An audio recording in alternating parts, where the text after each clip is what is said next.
All right, Robert, thanks for being on our podcast. I've been wanting to talk to you for a long time. For those who don't know, Thanks for having me.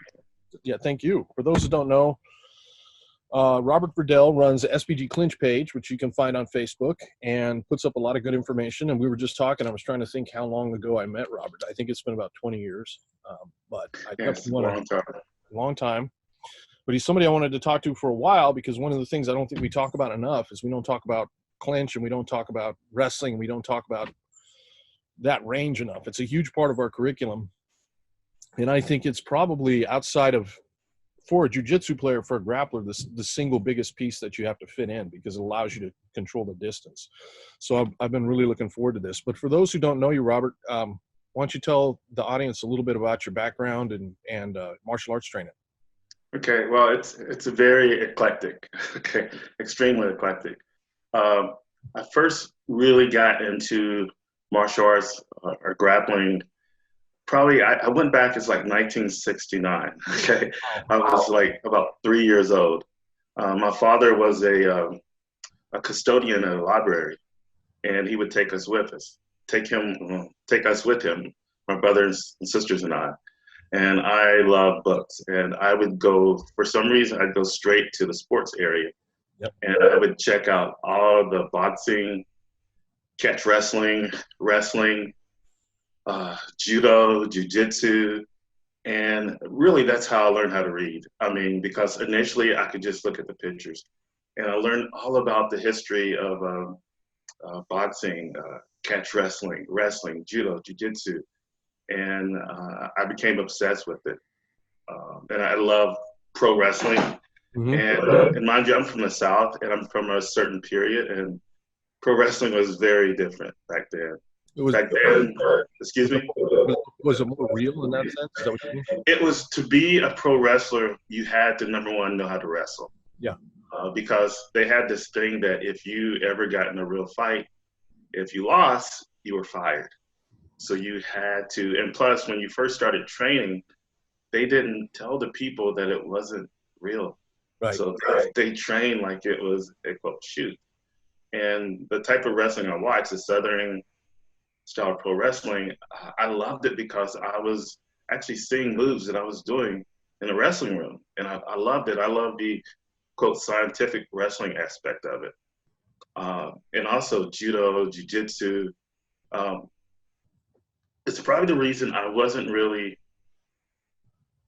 surprised by jiu-jitsu's popularity. Right. When jiu-jitsu first came along, I had seen pretty much the only thing that I hadn't really seen,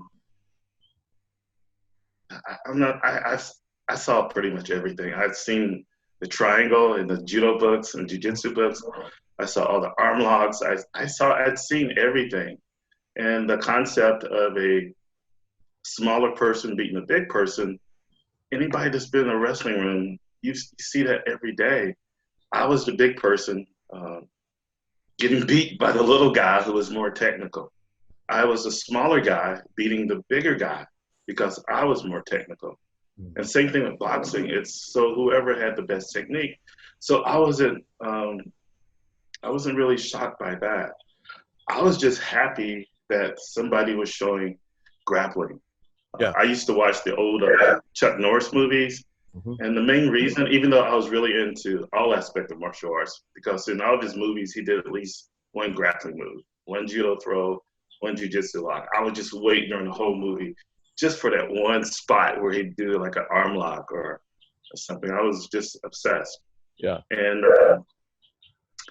I wrestled in high school, and I loved it. But during the time I wrestled, my mother died right around that time. I couldn't wait to get in middle school because that's when I could start wrestling. But the year I started wrestling, she got really sick. She was confined to a wheelchair. She was paralyzed. And, I was really upset because I really wanted to wrestle. My brother had wrestled. And the next year she got better. So I started wrestling.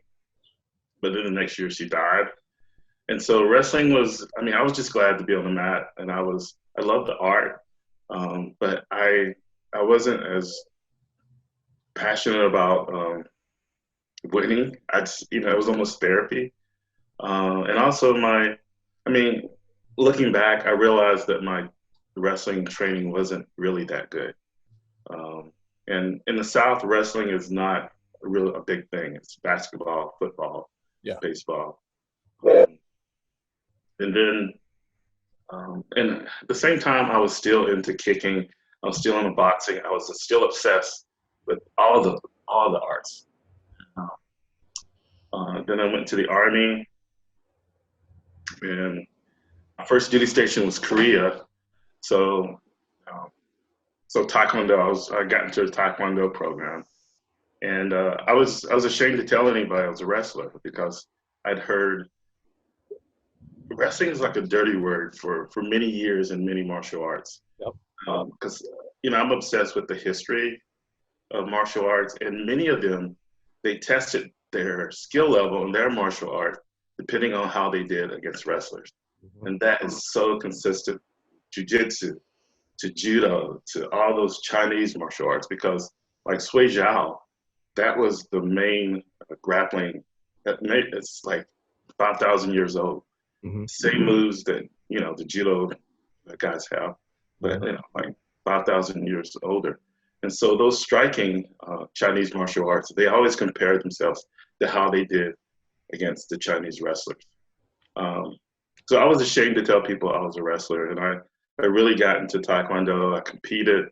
I was number 2 in the whole country for foreigners. I went to the foreign championship. So you only compete if you were not a native of Korea. Okay. And the only reason I didn't get first place is because I was disqualified in the finals.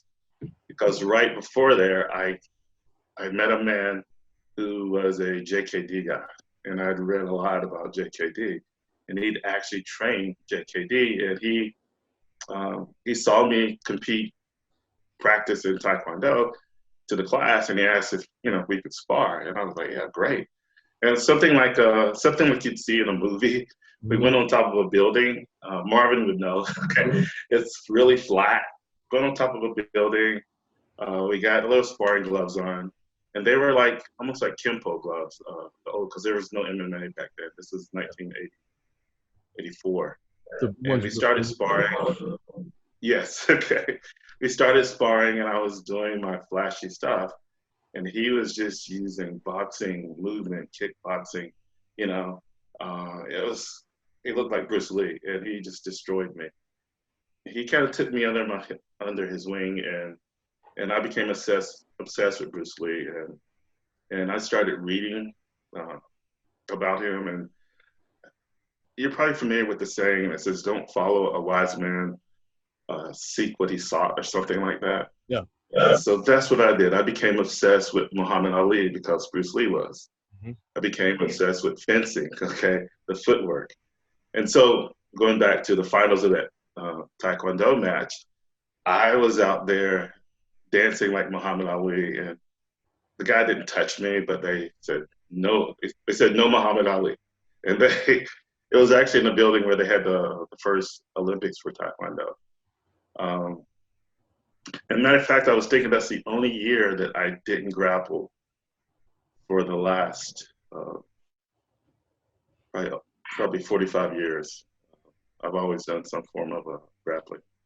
And then when I came back to the States, I got to wrestle in like club wrestling.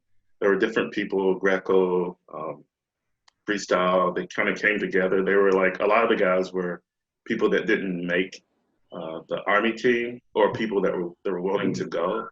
Mm-hmm. And I was pretty confident in my skills, even though I just had mediocre high school skills, but I did pretty well. And first time I choked someone out, I was still obsessed with submissions too. I felt like the rear naked choke was the king, and this was in 86 or 85. I just knew the rear naked choke, that was the king. And I was always, wrestling with guys, rear naked choke, choke them out. And I was also on the boxing team there. I forgot about that. Yeah, I was on the Army boxing team for the post. I was arm wrestling. I was an arm wrestling champion in high school, in Korea, in Fort Knox, and pretty much every place I was at, as well as Olympic weightlifting, powerlifting. Um, I just did a lot of stuff. Yeah, I have a lot of questions. So I have a very similar background. I used to spend most of my time in the library, walk into the library when I was about the same age. Immediately went to those martial arts books. And I remember the ones they had at the time, at least in Hollister, California, like Don Drager and some of the other ones. Drager, yes. Yeah. And I read quite a bit about catch wrestling. And for the audience that doesn't know, because you mentioned something that's very cool, and a lot of people don't realize that the catch wrestling with submission wrestling was very popular not that long ago. I didn't realize it was still popular in the 60s, but we have people like Abraham Lincoln and others who were famous catch wrestlers, actually good submission wrestlers. There's a strong like American history of that, which is very cool. Yes. But what you mentioned was it was still kind of like that in the South, even in the late 60s. So when did that? Is it 70s? Even the 70s too. So I'm going to take a wild guess to say it was television that changed that. Is that what happened? Yes, it's the same thing. I mean, there's so many. I mean, it gives me like goosebumps to think about the similarities between catch wrestling, judo, and jiu-jitsu. I mean, they're very, very similar. And doing jiu-jitsu with the gi was just really boring to a lot of people. Yeah. So to change, they started going no gi, and the popularity went up. Right. The same thing, television and pro wrestling was the biggest thing, in the 50s as far as television. But before television, people didn't have a lot of forms of entertainment. And around the world, I mean, there'd be up to, I think, one crowd in Africa, it's 100,000 people to watch catch wrestling. And to watch those old matches, you'd be bored to death.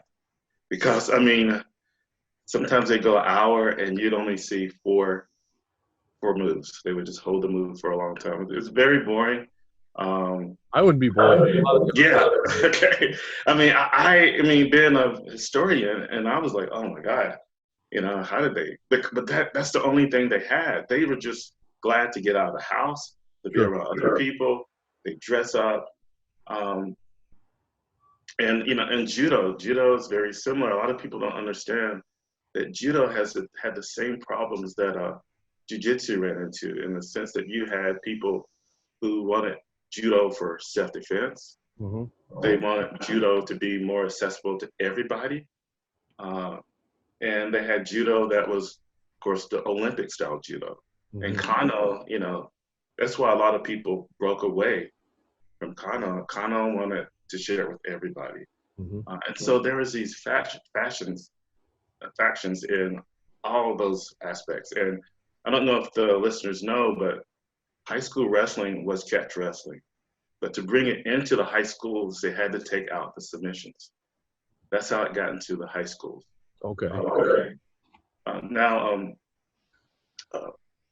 My first, really, to be honest, my first experience with what catch wrestling was really all about was my custodian in high school.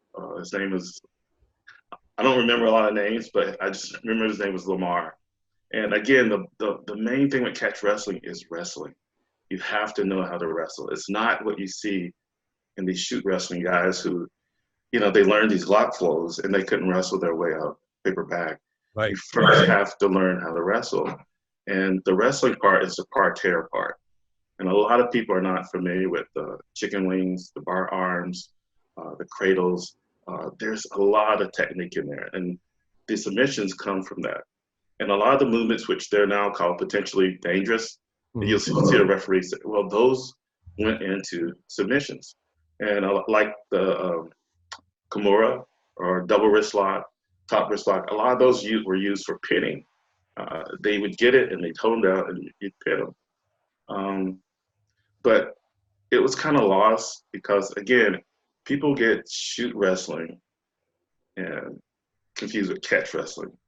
And there are people that's like, I'm going to learn catch wrestling.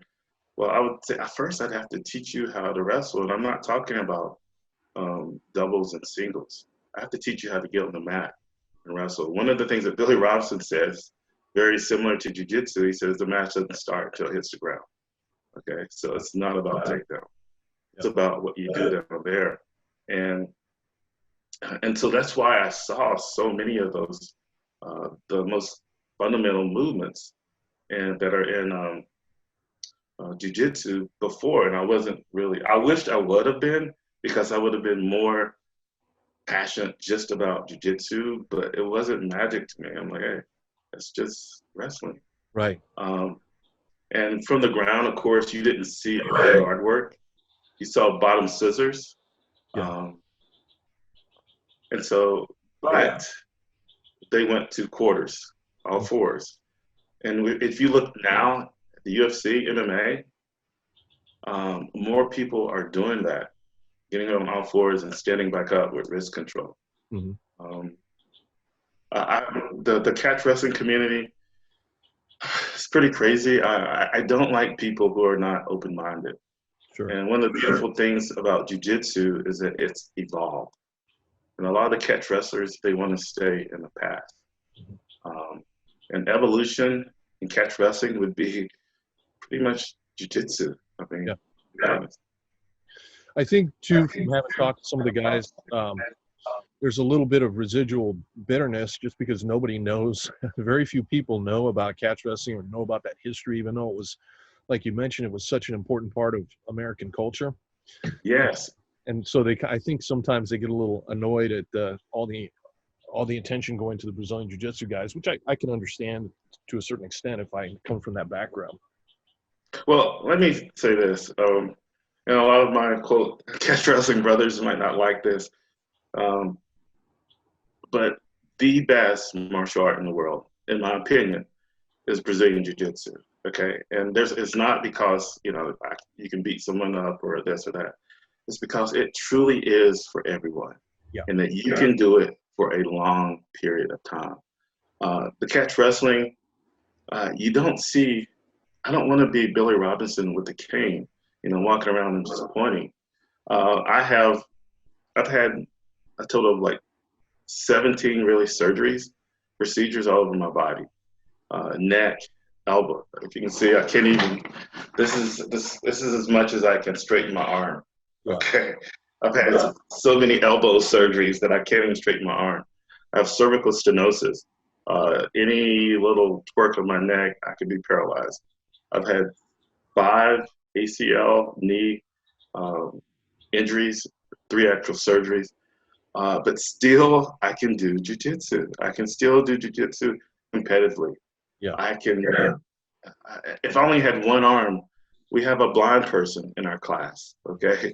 We have lots of women. We have big people, small people, older people, younger people.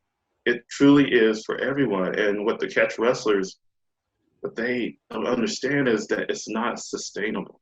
Yeah. It's not for everyone.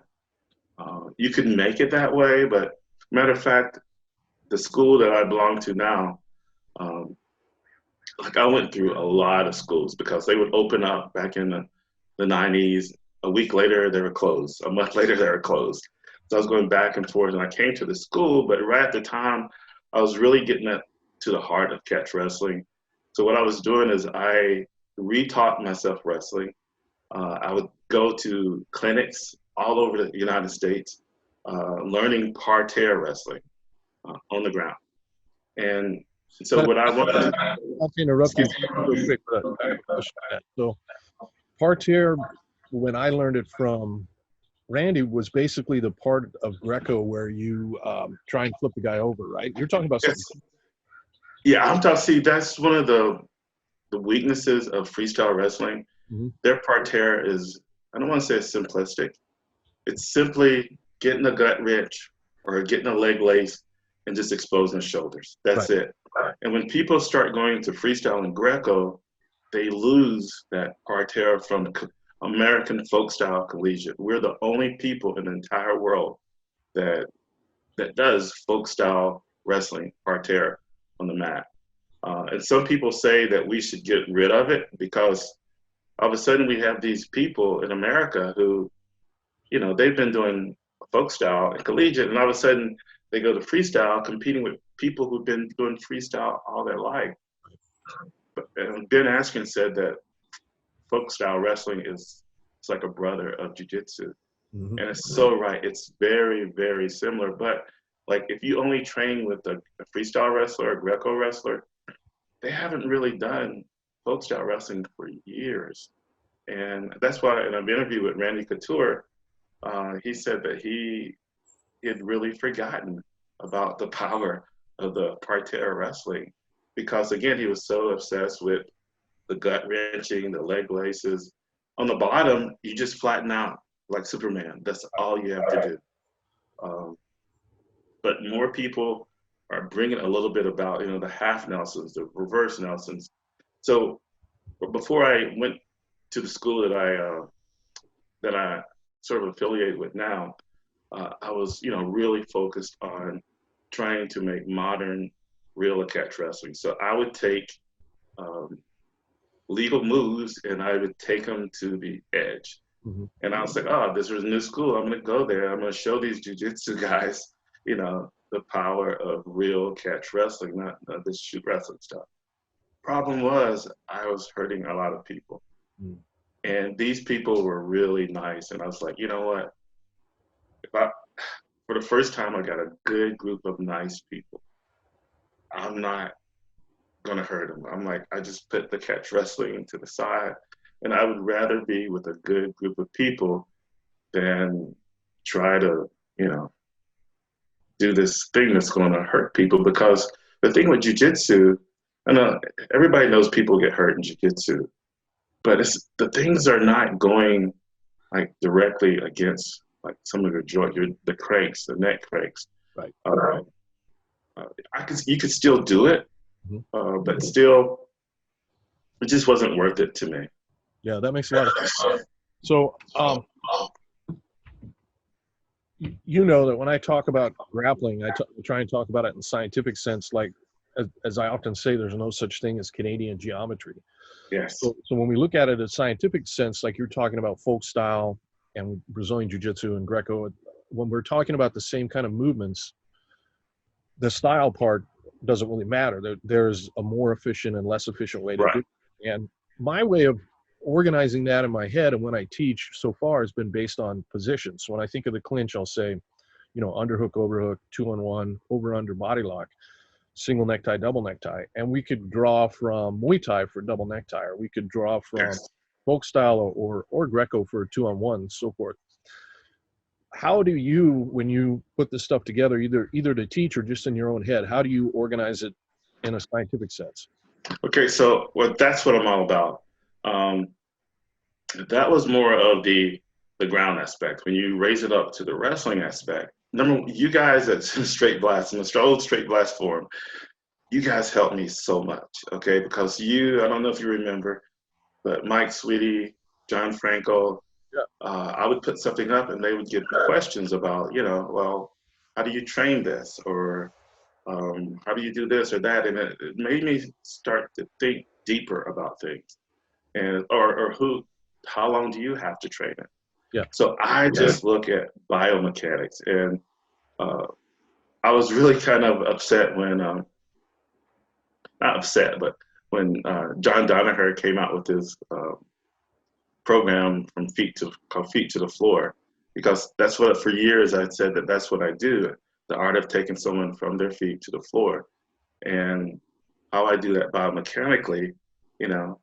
It doesn't matter. I don't care about the rules. Right. One of the problems with wrestling is that a lot of people don't know how to teach it in the sense that's safe for adults. So you have a jiu-jitsu school, and you're a jiu-jitsu instructor. You haven't really had wrestling. You look over here, and you got a guy that had a few years of wrestling. And what a lot of people don't understand is high school wrestling is like white belt. That's white belt wrestling. You don't wrestle year-round unless you're one of the lucky people that get to go to camps. During the week in wrestling, you spend probably about 60%, 50 to 60% of your time doing conditioning. Mm-hmm. Okay. and then you're getting ready for your next meet. You have very little technical practice.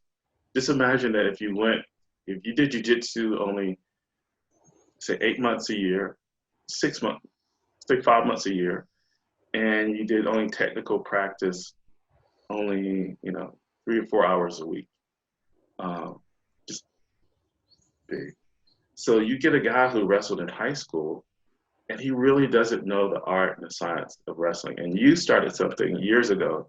You said, I think you may have said high school is like a white belt. But I think it's even higher. I think the only black belts really in wrestling are coaches, because just imagine if you have a team and you have Brock Lesnar, John Smith, and Cal Sanderson. Okay. You have to know the art and science of wrestling well enough to teach all of those. Yeah. People who are high level wrestlers, they're only focused on themselves and their style. And you may have seen this with jiu-jitsu guys, but a lot of the magic word, the magic phrase is, well, I like to. Well, that's because it's good for your body type, your style. So anyway, trying to figure out how to incorporate wrestling, you get a guy and he teaches your class, my class, the way he was taught in high school. So the way you teach little boys or little teenage boys, he's trying to teach that to 30, 40-year-old adults, male and females, and people get really turned off. And so my question was to myself, how do I teach adults wrestling and safely? And you start out with hand fighting. You could hand fight to death and nobody's going to get hurt. Like day one of your class, you could just do hand fighting to wrist control. Day two, hand fighting to 2-on-1. And when I say 2-on-1, it's not a technique. It's not, putting your hand here, your shoulder here. It's just two hands on one. Yeah. And one of the things that gives you, it gives you an automatic strategy to find the angle. Okay. Day three, you can work on underhooks. Okay. Day four, you can do underhooks again. Again, still nobody's falling to the ground. You can do it 100% alive. Day 5 or 6, you can do front headlocks or snaps. Okay. And safely. Day 5, you can wrestle on the wall. It's the number one, the same thing you see in every MMA. Wall wrestling is what you see in every MMA fight. And again, no one has to fall. And when you say wrestling, people just think, okay, tights, people bend over, headgear, freestyle. No, wrestling is more than Greco. It's more than freestyle. It's more than sumo. It's more than Suijiao Chinese. Wrestling is just two people trying to break structure and keep structure. That's it. And you can do that on the wall. Carl had some great material with wall wrestling.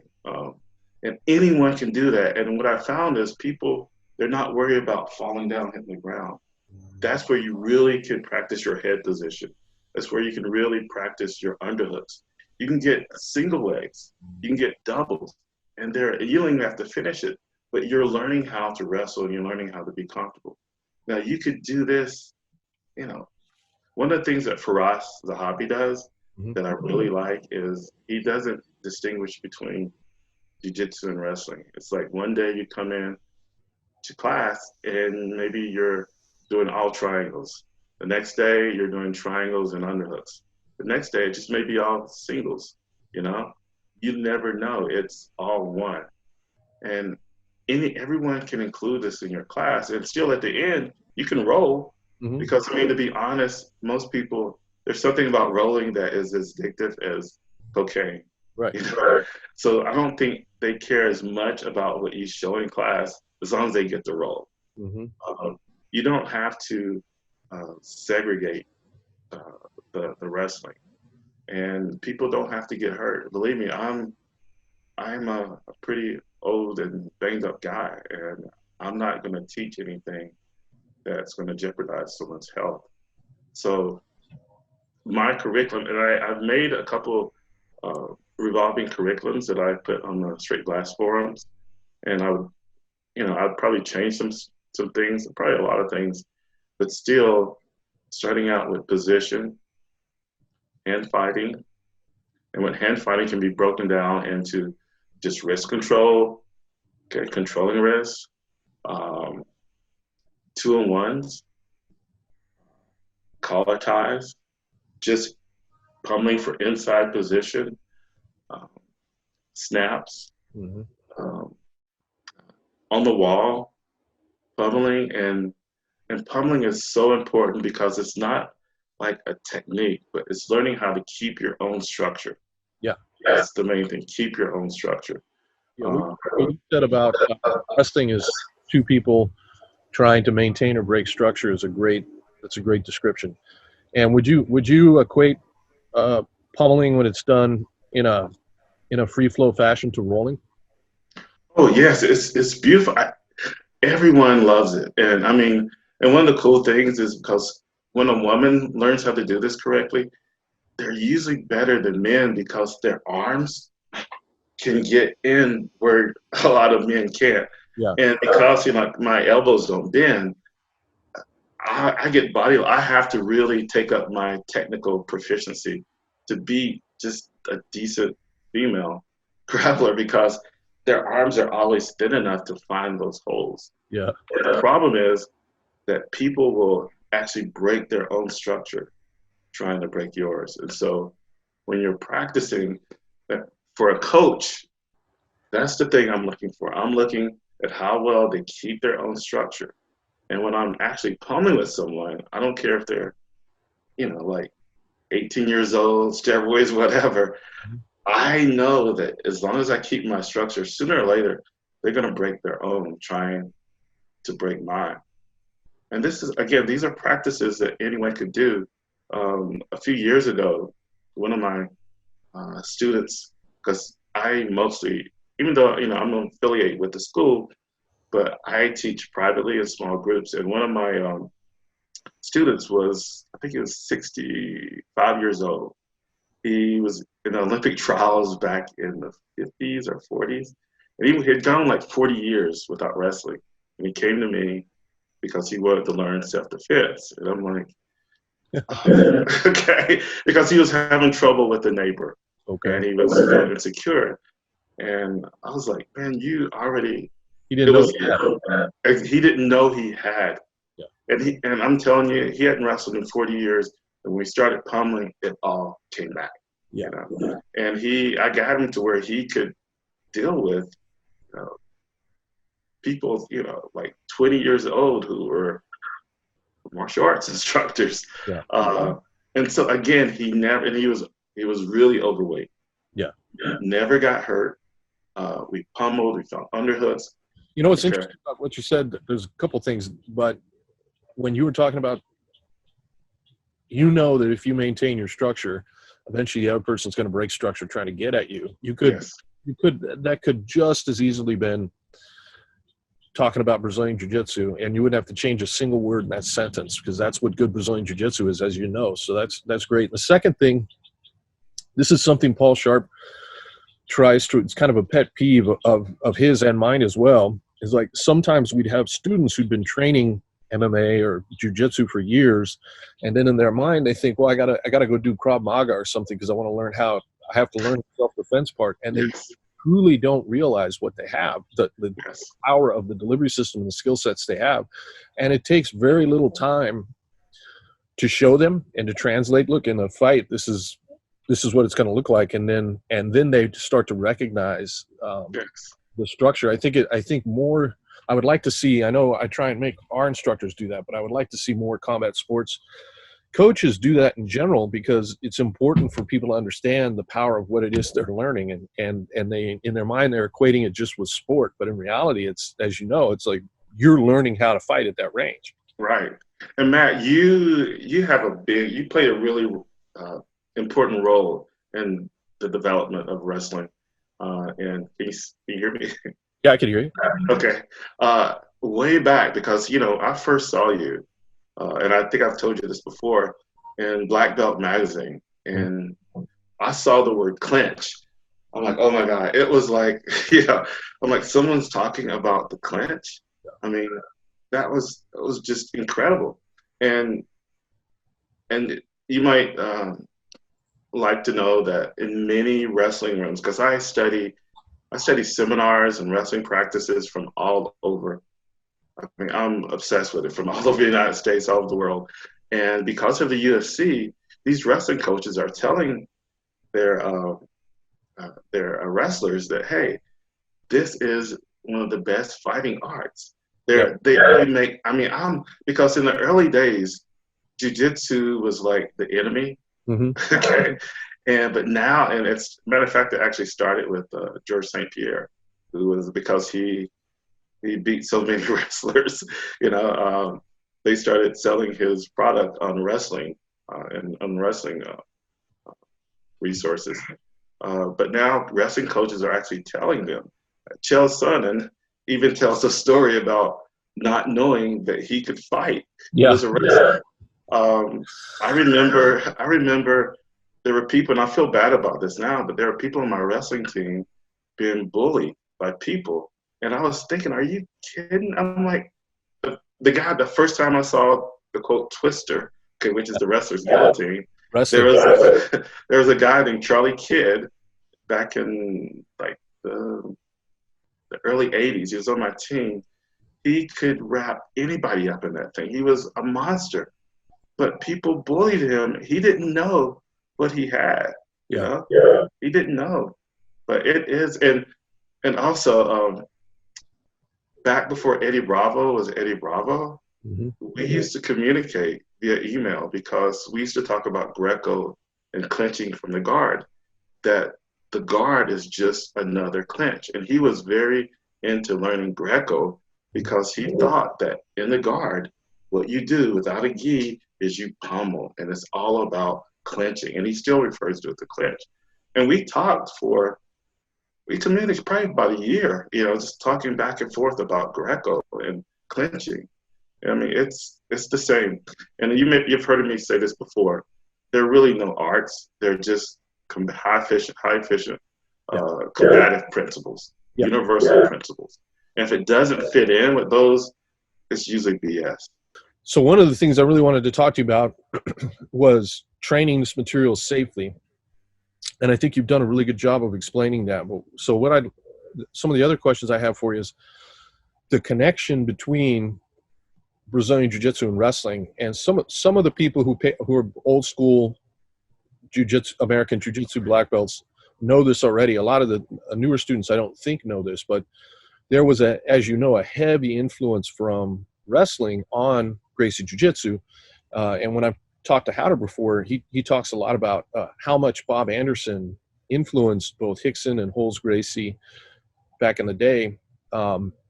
We all know about the Americana, of course, came from Bob, so that's a catch wrestling lock that the Gracies learned from Bob.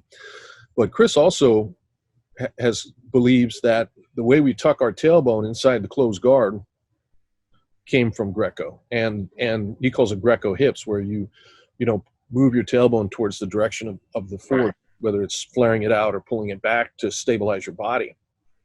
And I wonder if when you watch, because you had so much exposure to all of it, when you watch Jiu-Jitsu posture inside the closed guard, or when you see that things, is that obvious to you that that's Greco? It wasn't obvious until you mentioned it to me. It was one of those things where it's like, oh, you're right. It wasn't until you brought it up and you mentioned it from Chris, and I was like, wow, that makes a lot of sense. Yeah. Now I'm not going to give. I'm sorry, but I'm not going to give like catch wrestling like all the Americana. That's in traditional jiu-jitsu, and I could show you footage from they were using that too. And I don't know how much, because the Gracies didn't have a lot of time with Maeda. And so I think they had to learn a lot on their own from books. And there are movements that was already in jiu-jitsu, but they have not been exposed to. And the other thing that Maeda, he did catch wrestling around Europe and America and Mexico before he got to Brazil.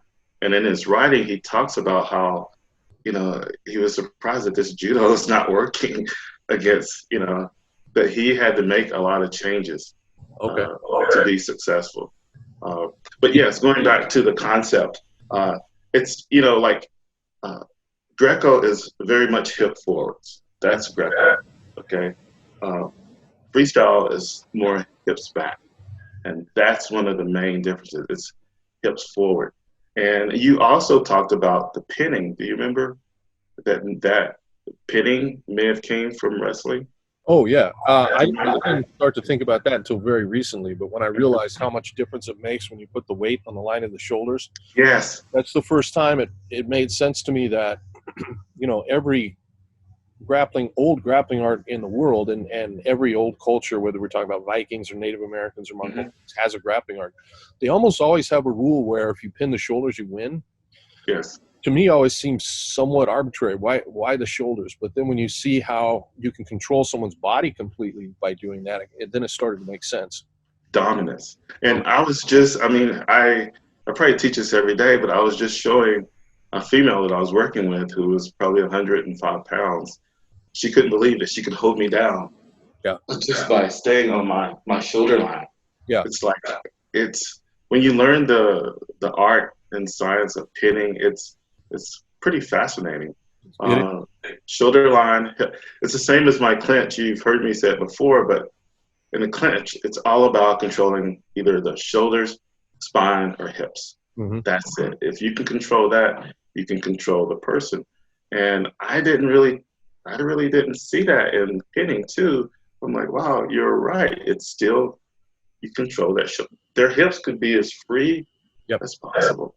Yeah. I mean, who can control, even if you're 250 pounds, if you have 100 pounds on your shoulders like that and your arms are stretched out, You're not going anywhere. Right. It's funny too, what you mentioned about the Gracies. I think they're giving credit to Bob because that's just where they directly learned it. Yes. But you're right. You can go back and look at old video footage that I've seen, black and white footage of judo. You can see that they're doing the lock.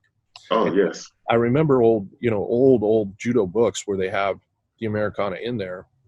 So it could have come from a lot of different places. And what you said about the exposure that they had is also interesting. There's actually a historian that's writing a book now where he thinks that they got a specific set of lessons that was packaged actually previously in a book, and those lessons actually, if you go back and look at the original Gracie Jiu-Jitsu first private lessons that you learn, they're identical.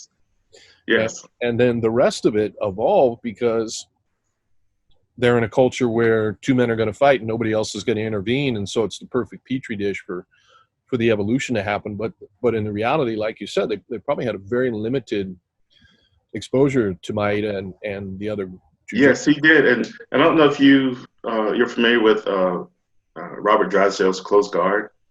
No, I haven't seen that. Oh my God, it really solidified some feelings that I had because I had read so much about judo history and jiu-jitsu history, Japanese jiu-jitsu, catch wrestling history. When the Gracies first came on and they started making these claims, I'm like, this just doesn't add up with what and so the Close Guard is really a beautiful documentary. He went to Brazil and he interviewed a lot of people from that time and debunked. There's a lot of myths that like I wouldn't mention it but like even Chris Hodder mentioned he's like he thought that the Japanese, they didn't do a lot of groundwork because they didn't have mats. And like when he said that, it was funny and everything, but I knew it wasn't true. Right. They had, I don't know if you know the story about Abe, but he had a school that just focused on newaza. It was just jiu-jitsu. And he destroyed Kano's team, and that's when Kano, oh God, that's when Kano started adding more groundwork. Okay. But he had a school and all they did is pull guard. And they started, because schools challenged each other. Yeah. It was beautiful. But, and so everything pretty much you see in not Gracie Jiu-Jitsu, but sport Jiu-Jitsu. Mm-hmm. Gracie Jiu-Jitsu is really special to me. And it's because there's nothing else like it in the sense that it was designed to fight. Yeah. And one of the things that first brought light on this was watching Gene LaBelle in his fight against Milo Savage. He really didn't know how to enter into the clinch. Gracie Jiu Jitsu, not Brazilian Jiu Jitsu, okay, or sport Jiu Jitsu. It had a very methodical, well thought out strategy into entering into the clinch against strikes. Yeah. Japanese Jiu Jitsu, they didn't have that. Yeah. There's no catch wrestling. They didn't have that. There's no other art that really did that. And then on the ground, I mean, as we know, they had a strategy, A to B. It was beautiful. It was the art of fighting. And very few people really do Gracie Jiu Jitsu anymore. They do Brazilian Jiu Jitsu, sports Jiu Jitsu. I think the closer you kind of stay with Rickson, the more of the original Jiu Jitsu you still have. Yeah, I couldn't agree with you more. We've talked about this a lot on different podcasts, but when I started learning jiu-jitsu from Rickson and then later from Chris, it was always Vale Tudo. I mean, we were always slapping. We were always, not hard, but we were always putting the strikes in with everything we did. And that immediately changes your strategy and the positions that you play and you don't play. And it's really, a lot of that has really kind of died out with the advent of the tournament scene, which is fine. I mean, it's like what happened with judo. Yes. In fact, the other day on Andy Stump's podcast, we were talking about, both John and Travis were talking about how they think the worst thing that can happen to Brazilian Jiu-Jitsu is if it becomes an Olympic sport. At that point, it'll just disappear. What was the name of the Japanese school that did all the newaza? Oh, God. I think it's Abe, but I will send it to you. I will send you some documentaries on that too. Awesome. Yeah, it's pretty interesting. Yeah. As we know, like there's nothing new under the sun. Yeah. But what was new was learning how to fight on the ground. Yeah. Again, like there are some, Filipino, Southeast Asian martial arts that claim they do ground fighting. But really, no one did ground fighting like Brazilians did. I think that's really the petri dish, like I was talking about, which has a lot to do, I think, with Brazilian culture in general. But it's funny sometimes when I talk to some of the older JKD guys, the generations before me, the ones that hadn't trained with Bruce Lee, and they have an interesting system, and they have some material that I actually think is useful. But what I can always tell when I speak to them is in the training they did, they never had it to where you could tackle me and the fight's going to keep going. Because the moment you add that extra piece in, as you know, right, the first thing you realize is, man, the hardest thing in the world to do is to keep somebody out, not to enter methodically. And absent that constant evolutionary pressure, the arts, whether they're striking arts or grappling arts, start to change. And I think the Gracie Jiu-Jitsu, that was always there because they were always doing challenge matches with somebody that could punch them in the face. So they always had that, and it's a really simple structure, but I can't think of another art that had that. No, and believe me, I've explored a lot of them. But now judo there was a lot of challenges between school to schools, and I don't know if you ever heard of a guy named Ad Santel. He was a catch wrestler who went to Japan and beat all their champions. He didn't know judo; he used wrestling. Wow. And he called himself the judo champion of the world. And the Japanese, they tried. It's almost like an old Chinese movie to get fighters that could beat him. Finally, I think they found someone like a few years that beat him once. But I think that was another reason that Kano did not like wrestling, even though he got a lot from wrestling, like, of course, the Kataguruma, Fireman's Ferry. But he didn't, because the judo guys would come up here and you just grab the leg. And I didn't mention this, but I've studied a lot of arts, and at one point I stopped doing jiu-jitsu class, and I started doing traditional jiu-jitsu. I'm probably the only person that ever walked away from jiu-jitsu. I mean, I was still teaching jiu-jitsu, but as far as the class, I was like, I want something different because I'm sort of familiar with that stuff. And so I actually started doing traditional jiu-jitsu, and it was something different with some of the standing locks, but it was the first strike was when they showed a movement and they say, "This is how you deal with the wrestler." Like that would never work. Excuse me. What was it? It was the thing that you see in C-Lot where you underhook a hand and you push the head down and you spin them. Now you could do that from an underhook, like in the ISR. Yes. Yeah. Yeah. But when someone's diving at you, and they said it would, and I went on to show all the black belts that I just took them down and submitted them. Yeah. And then the next strike was Hoist Gracie. Hoist Gracie came to the state, and I went to his seminar. And I'm sorry, Hoist, but it's probably one of the worst seminars. He could barely speak English, and you probably know what it was. They just show a technique and show another technique. But he was really nice. Yeah. But when I came back to class, I'm like, hey, I went to Hoist Gracie's, and they were not impressed. And I was like, well, how would you get out of the mount? And they said I would use pressure points. I'm like, show me. And of course, I armbarred all of them. Yeah. They didn't change anything. And one more thing about that group, one of the black belts, went to Portland, and I know you don't remember, but he actually trained with you. Okay. I didn't, and he came back, and he was like a different person.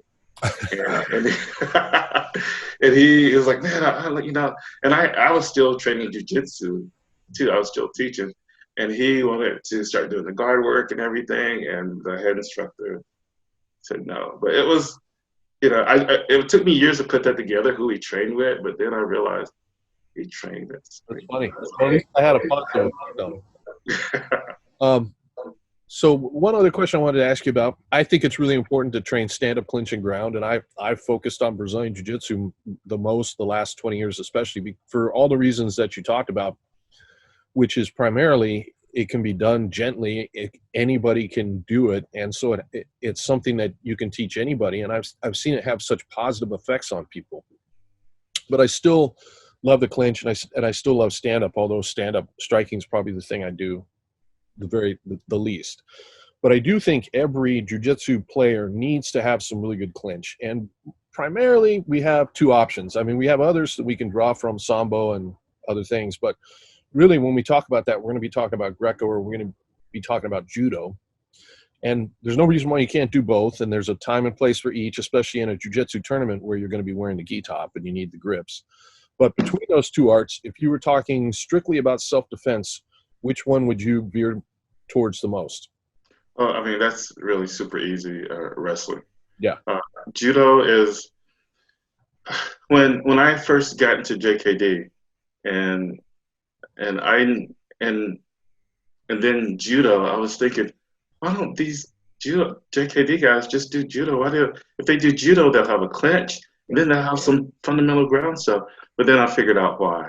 It takes so long to get good at Judo. It's hard. Especially the way that, now I feel like I could teach you to get good very quickly, but my method is not like their method. Their method, it's like they go around the bush just to go across the road. Yeah. And it could be so much simpler. John Danaher actually does a really good job in explaining that for jiu-jitsu, it's more than just adding wrestling and adding a Judo. It's something uniquely yours. And it's all stuff that I've been saying for years, but I don't have his platform. And I even talked to him about it online before he had his program. But wrestling, easy. It's easy wrestling. And like I said, I would start with the hand fighting, the underhooks control. Now, underhooks are difficult sometimes, and you know this, for people to learn how to control. Okay, the hands in the right position. But I believe in using the underhook as more of a concept, not just hooking the trap you could just, I mean, if you watch the way Greco wrestlers use the underhook, you rarely see an actual hook. They just put their hand on the scapula and have a heavy elbow Mm-hmm. or a high elbow or a seat belt. Mm-hmm. I forgot the wrestler that you worked with, but you worked with a wrestler that, do you remember him? He was a wrestler. Oh, there's Couture and No, it was a college wrestler that came to straight glass. there's been a bunch of those. But he did a little uh, seminar or program about the seatbelt. Oh, yeah. I'll think of it in a second. He was a really good competitor. I think he was a Division I wrestler. At one time was number 2 in the country. Yeah, and then quit competing. But he's the one that showed the death grip takedown with the hand on the lat, right, as a count to the guillotine. Mm-hmm. Yeah. Yeah. See, the seatbelt is a very, I mean, the Gracies use it. Yeah. It's a very easy tool to use. It's very, very flexible. You know, it's the same tool that you use before you do a hip throw. Mm-hmm. But again, hip throws are not very, they're just not for everyone. There's easier ways to take people down from there. And the thing is, like, my approach gets kind of shunned by wrestlers because they say, that's not wrestling. And the judo people say, wow, that's not judo. But it's just an efficient way to take someone down without anybody get hurt. And that's the thing. That's the beauty of jiu-jitsu, is that you can do it without getting hurt. And that's what turns off a lot of people. Now, I also want to say this. I just don't think jiu-jitsu would be jiu-jitsu without wrestling. If you look at Hickson, you look at Henzo, you look at Hal, you look at the early, they all do a level change double. Okay? Now, if you take that away, and there is no level changing in the Morty Gari in Judo, the double leg, and the Suki, whatever name, the scooping, there is no level changing. The level change is a natural defense against strikes. If you know how to level change, that's a natural defense against strikes. Mm-hmm. They all level change. So how successful would jiu-jitsu have been? Even Hoist, he wasn't clinching. He was level changing, you know? So how successful would jiu-jitsu have been against strikes if they were just trying to clinch against punches?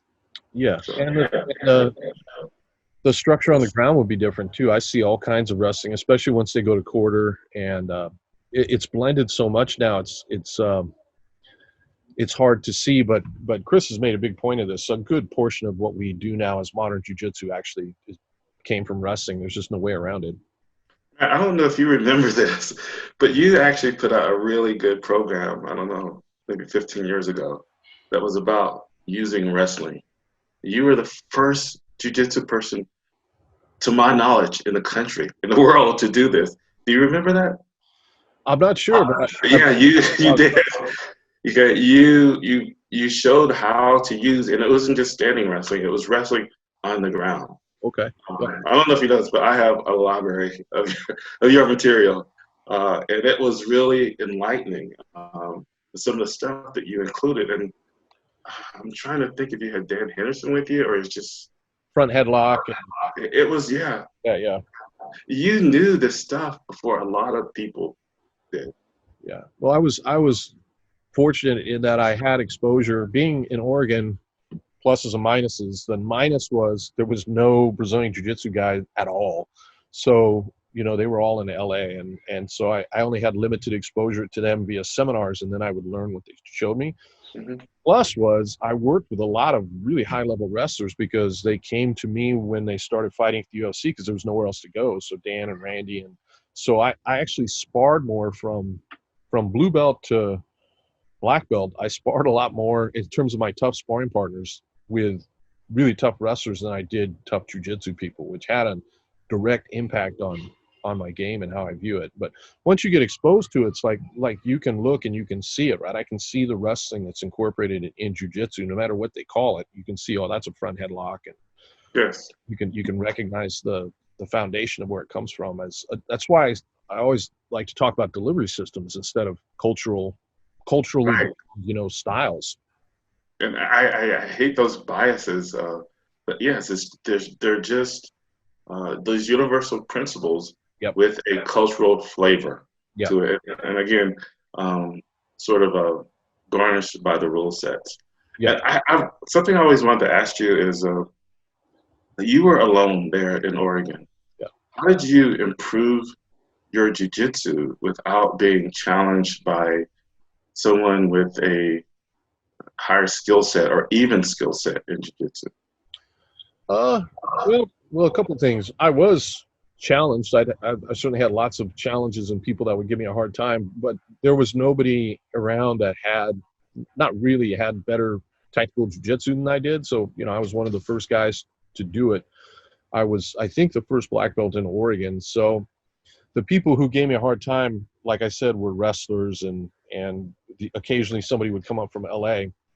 But as far as getting better, I actually think you can get better quicker on your own if you're teaching. So, and I have lots of examples of this, but Hodger, when he was at the peak of his career, was in London, and there was nobody in London that I think could tap a bit Hodger, and he was teaching.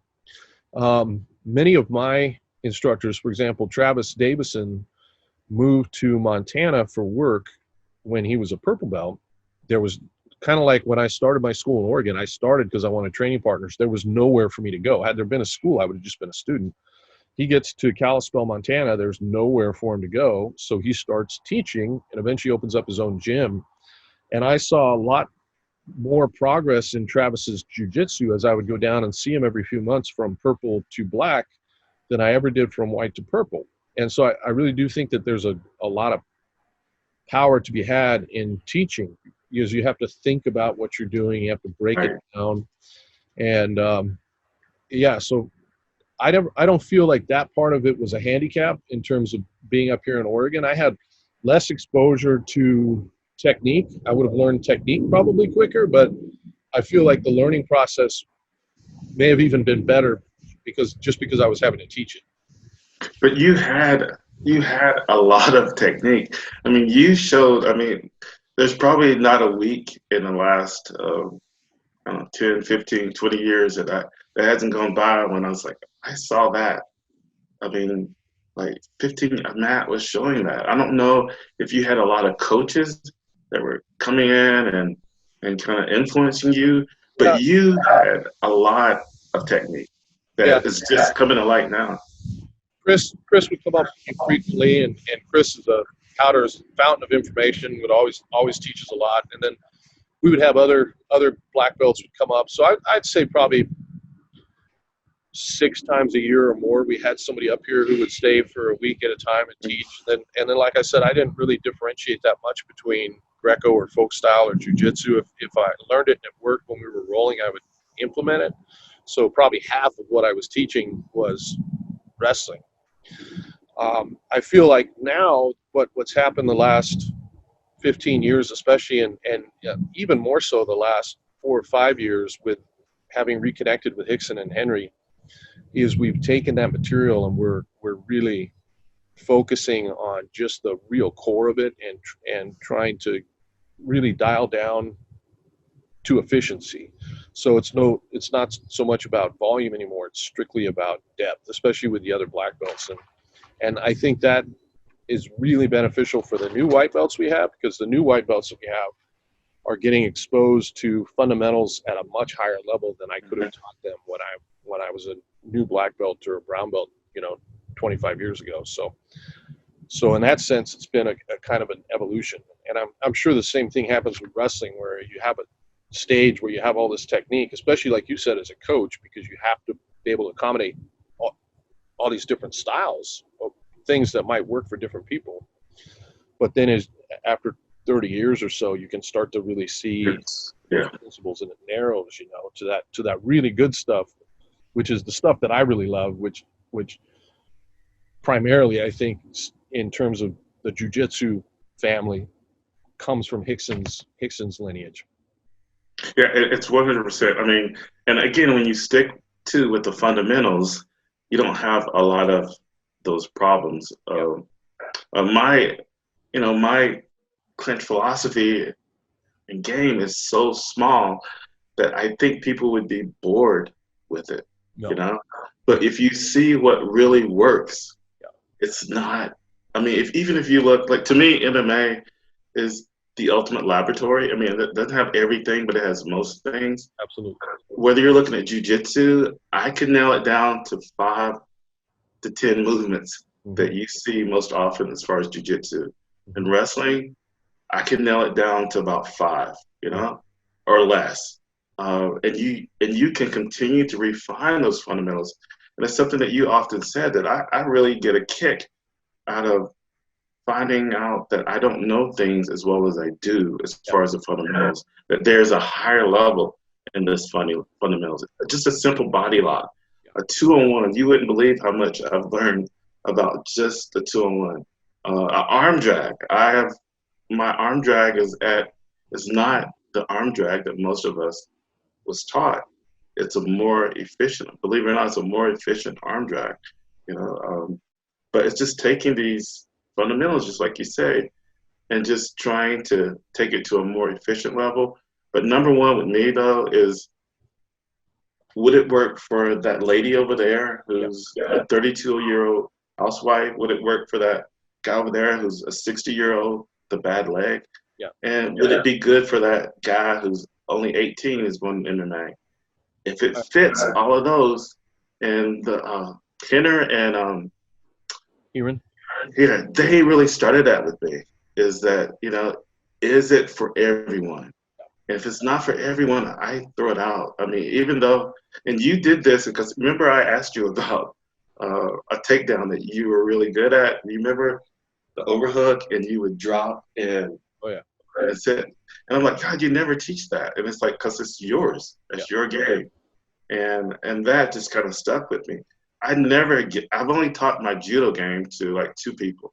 And they were both ex-wrestlers, one big police officer. The other was just a big ex-football player, but they all had a wrestling background. And so I'm not going to force my style on anyone else. I would love to teach my judo, but that's selfish. That's really selfish. Yeah. No, I couldn't agree more. I always try and tell my black belts, one thing you should never say when you're teaching is, I like to do it this way. It's like, that's irrelevant.